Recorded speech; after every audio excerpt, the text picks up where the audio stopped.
Bonjour chers internautes et chers téléspectateurs de Direct Banlieue TV et la banlieue en live. Donc nous sommes ici, votre chaîne préférée, Ñëw Tay, est ici pour la visite du ministre des Sports, M. Matar Ba, accompagné de toute la presse sportive du Sénégal pour s'enquérir de la situation, une visite de chantier pour voir le stade du Sénégal qui est derrière moi. Vous avez le stade derrière moi et qu'on va dans une minute à l'autre entrer à l'intérieur pour voir le déroulement de ces chantiers. Donc voilà, je vous rappelle aussi que vous avez eu le stade grâce à la collaboration du Sénégal et les Turcs. Donc voilà, en grosso modo, l'ouverture de ce stade est prévue dans moins de 3 mois, dans moins de 3 mois, d'ici le mois de février. Cause pour laquelle nous sommes là, en tout cas pour s'enquérir de la situation, voir les chantiers, voir ce qui est prêt et en tout cas, où en êtes-vous avec les travaux? D'abord, nous, au nom du mouvement sportif, du mouvement olympique sénégalais, je voudrais renouveler à leur nom la reconnaissance du mouvement sportif, comme je l'ai indiqué au chef de l'État, le président Macky Sall. Venir au stade du Sénégal au mois de novembre, un chantier qui a démarré il y a de cela quelques mois et qui doit être livré le 22 février 2022. Cette visite nous montre effectivement que c'est une entreprise qui va respecter les délais. Et c'est pourquoi je voudrais remercier le directeur général de la SOGIP avec ses équipes qui assurent la supervision des travaux et qui travaillent en étroite collaboration avec les techniciens et directeurs du ministère des Sports. Le chef de l'État, en lançant ce chantier, a voulu répondre aux préoccupations des sportifs sénégalais. Nous avons visité une infrastructure qui répond aux normes internationales. Nous avons ce qui est de mieux au monde ici à Diamniadio au niveau du stade du Sénégal. Je ne vais pas parler de la pelouse qui est une pelouse hybride qui est un mix entre naturel et gazon artificiel, ce qui est une première au Sénégal. Mais je ne parlerai pas de la capacité des loges, mais je parlerai de vos conditions, vous journalistes sportifs. Parce que nous avons vu effectivement que toutes les commodités sont réunies pour vous permettre de faire effectivement votre travail. Le président Augustin, qui a visité aussi les vestiaires, a compris que nous étions dans une phase de mobilisation de toutes les conditions possibles pour permettre à nos joueurs de pouvoir bien participer à ces matchs et de gagner le maximum de matchs.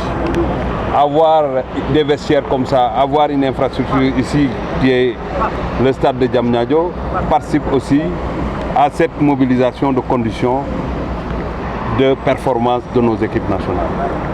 Je suis un ministre très fier d'avoir visité un chantier comme ça avec vous, journalistes sportifs, parce que nous avons toujours eu beaucoup de difficultés. Vous n'étiez pas dans les conditions idoines pour travailler. Nous aussi, malgré le fait que le Sénégal aussi doit respecter ce qu'il a aujourd'hui. Nous avions le stade Léopold Senghor. Bientôt ça va redémarrer parce que les experts qui ont en charge ces travaux sont déjà au Sénégal. Mais nous allons aussi continuer à investir à Lat Dior. C'est des infrastructures différentes maintenant de celle-ci, qui est une infrastructure de dernière génération. Mais ce que je peux dire aussi, c'est que le chef de l'État a été le maître d'œuvre de tout ça. C'est l'architecte même de ce chantier.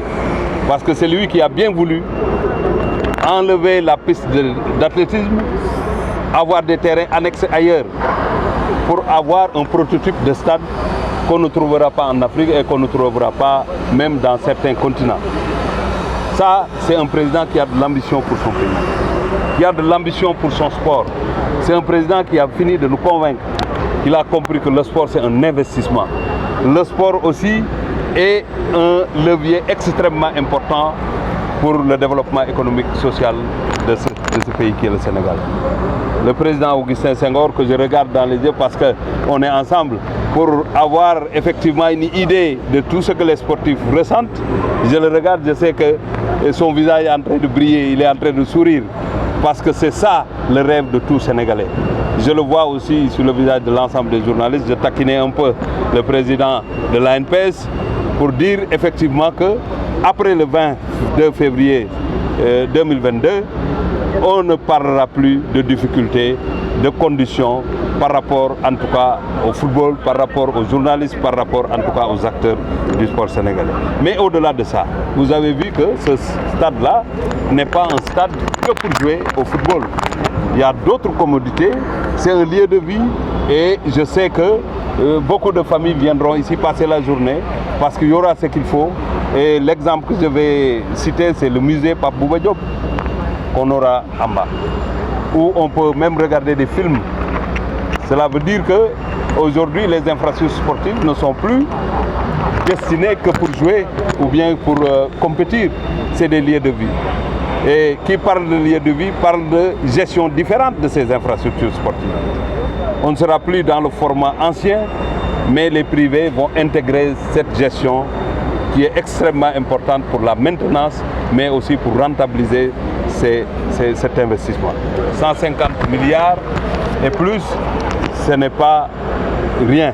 C'est un investissement énorme. Il faut avoir du crédit. Il faut effectivement respecter le sport pour pouvoir prendre cette décision-là. Nous avons aussi vécu des moments un peu difficiles au niveau de nos infrastructures sportives. Mais celle-ci sera un peu autonome, pas totalement, parce que c'est une infrastructure propre, comme on peut le dire, parce que la gestion de l'environnement est respectée.